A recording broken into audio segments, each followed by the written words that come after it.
Let's get more from Mark Sebastian, founder of Option Pit and Chief Investment Officer at Karman line.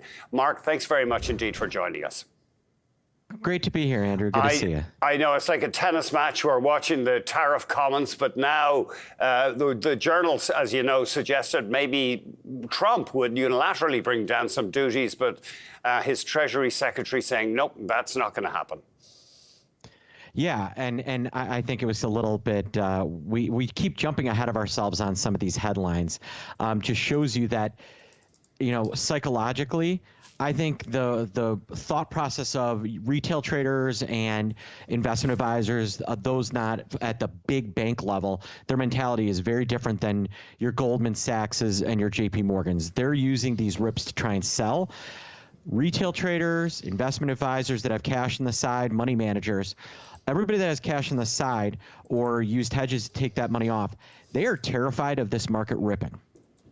And that is the one thing that would be really problematic for most of those types of money managers, smaller, you know, less sophisticated, not from these huge banks.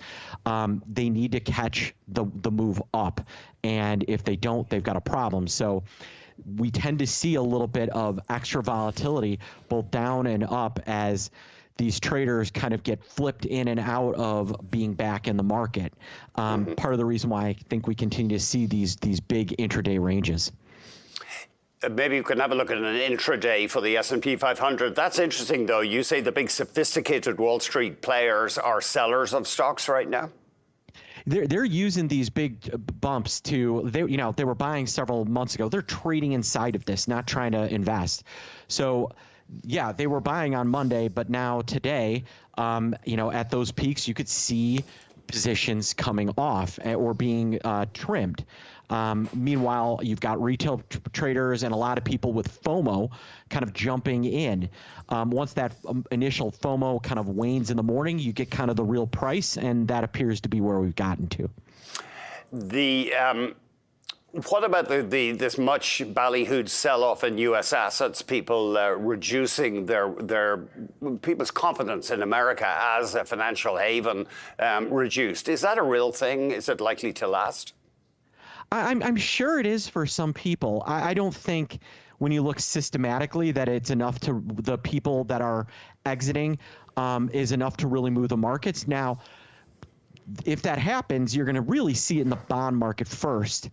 We've seen some little echoes of, you know, China taking money out of the markets, and a few others, because we've seen the long bond be extremely soft. We've seen the 10-year soften up, and we've seen some overnight ripples when liquidity is low of some real potential underneath pressures if rates do start to really rally. We start seeing the 30-year bond get to a 5% yield, then we're going to be having a very different discussion on what the S&P 500 is doing.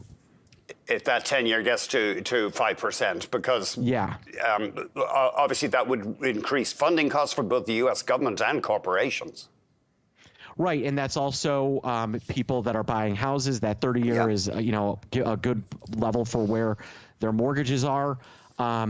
And, you know, the strength of U.S. housing has been, you know, one of the things that has allowed that wealth effect, even as the stock market has kind of pulled back a little bit, to, you know, give people some confidence. You get rates up, that's going to start really affecting housing. Now you're talking about people, for 90% of people, 95% of people, their biggest store of wealth. And that starts pulling back. That's when we have problems. Let's talk about an individual stock, if that's okay. Intel, they're cutting up to or 20% of their staff. They're restructuring. I thought they'd done a lot of their restructuring anyway, but you say that this company's worth more broken up than intact right now. Yeah, I mean, the management over the last 5 years has been such a destroyer of stockholder wealth. It's almost astounding. And yet they still hold all these valuable pieces, right? Obviously, the chip technology, the foundry, they still own a big chunk of Mobileye, I believe.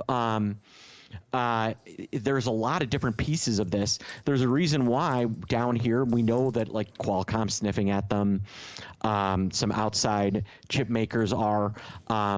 So, it'd be nice to see this stock finally make it, do something.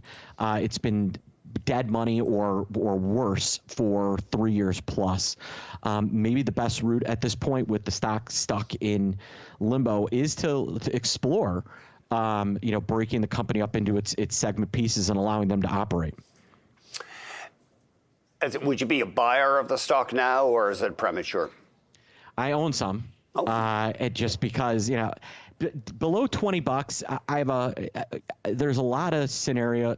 I have trouble seeing a lot of scenarios where I'm going to hemorrhage a lot of money owning Intel, and owning it down here is you're just basically hoping that banking on a turnaround happening, which I'm not so sure about, or eventually the company breaking it up itself into different pieces, and those pieces a year from now, 2 years from now, being worth a lot more than your initial investment in Intel. The oil, the level of oil has you thinking that oil producing stocks, oil producers' stocks are looking attractive in terms of valuation? I mean, energy is priced in a pretty high odds of a U.S. recession, and I'm not sure that's fully justified.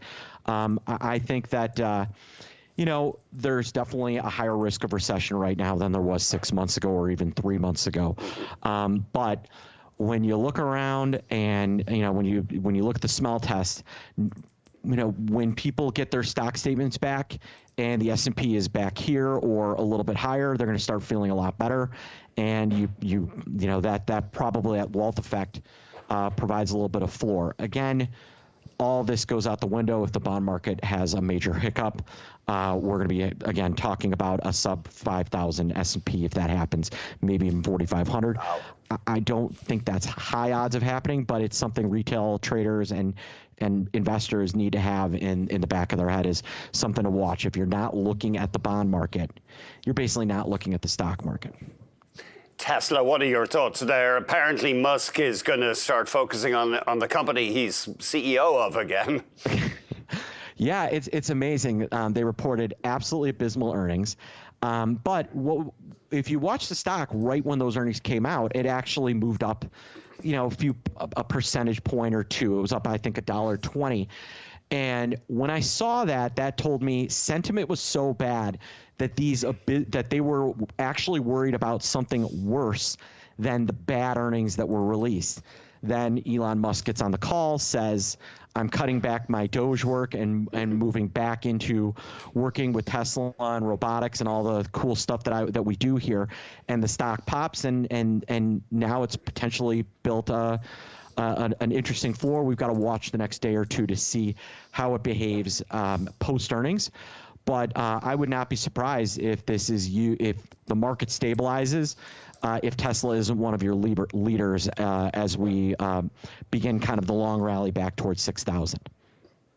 Do you know, I've just realized the Doge of Venice was the head of state for the Republic of Venice for more than 1,000 years. I never made that connection. Anyway, Thank you very much, Mark. Always great hearing from you. Mark Sebastian, founder of Option Pit and Chief Investment Officer at Karman.